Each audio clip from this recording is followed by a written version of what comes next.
Então, pessoal, estou gravando esse vídeo aqui da primeira Revolução Industrial, né? A gente tem que lembrar que a primeira Revolução Industrial ela vai surgir e vai ganhar ênfase, destaque, vai crescer no país da Inglaterra, no final do século XVIII, né? Nas últimas décadas do século XVIII lá na Inglaterra por volta de 1780, 1790, para a gente ter uma ideia. Óbvio que não tem uma data específica, a gente trabalha com esse período, né, as últimas décadas do século XVIII. Tá?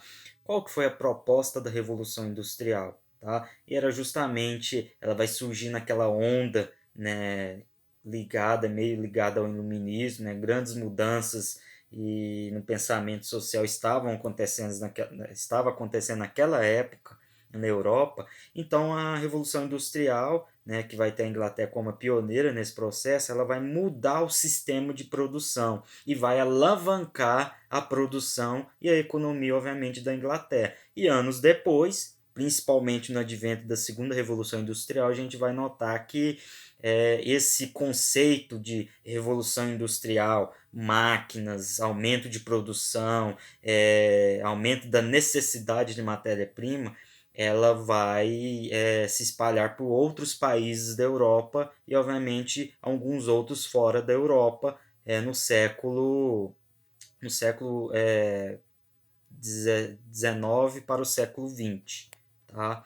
Principalmente naquela onda da Primeira e Segunda Guerra Mundial, que a gente vai notar que novos conceitos tecnológicos vão ser lançados, é onde vem o advento da Segunda Revolução Industrial. Então, a Primeira Revolução Industrial ela vai trocar aquele serviço doméstico, né? Lembrando que a maioria das pessoas viviam no campo e poucas pessoas viviam no ambiente urbano. Tá? E pessoas trabalhavam, naquela época não existiam grandes empresas e grandes oficinas, existia serviços domésticos, né?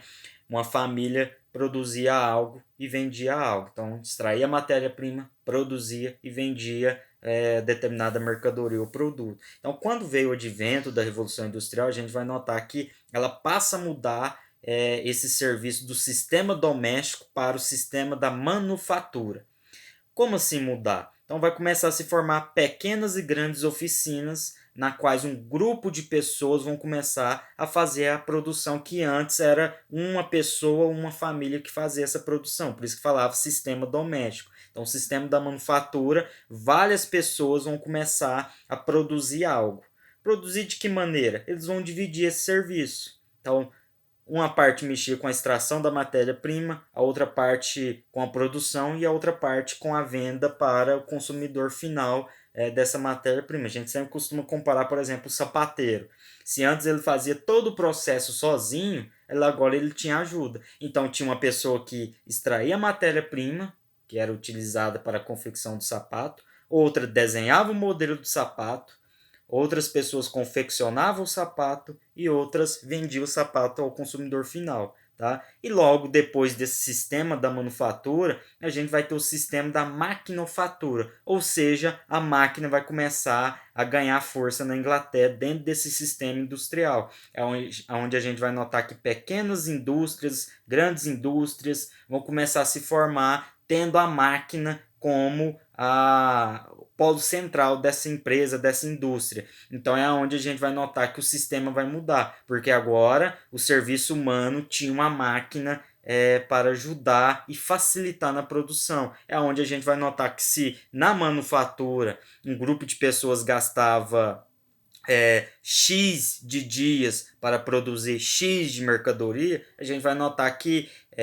com o advento da máquina, esse X de dias e X de produtos se resumia simplesmente em um dia, porque a máquina ela fazia o processo de forma bem mais rápida. É óbvio que a gente tem que lembrar que nesse momento a máquina ela não substitui o serviço humano, ela facilita. Tá? Então é onde a gente nota que a Inglaterra vai ganhar ênfase nesse processo industrial. A gente tem que lembrar que a primeira revolução industrial, esse maquinário foi marcado pelo advento do ferro, do vapor e da queima do carvão mineral. Então a gente vai notar que a maioria das máquinas nessas indústrias era feito de parte de madeira e parte de ferro, tendo, obviamente, a queima do carvão mineral para dar a energia necessária para movimentar essa máquina.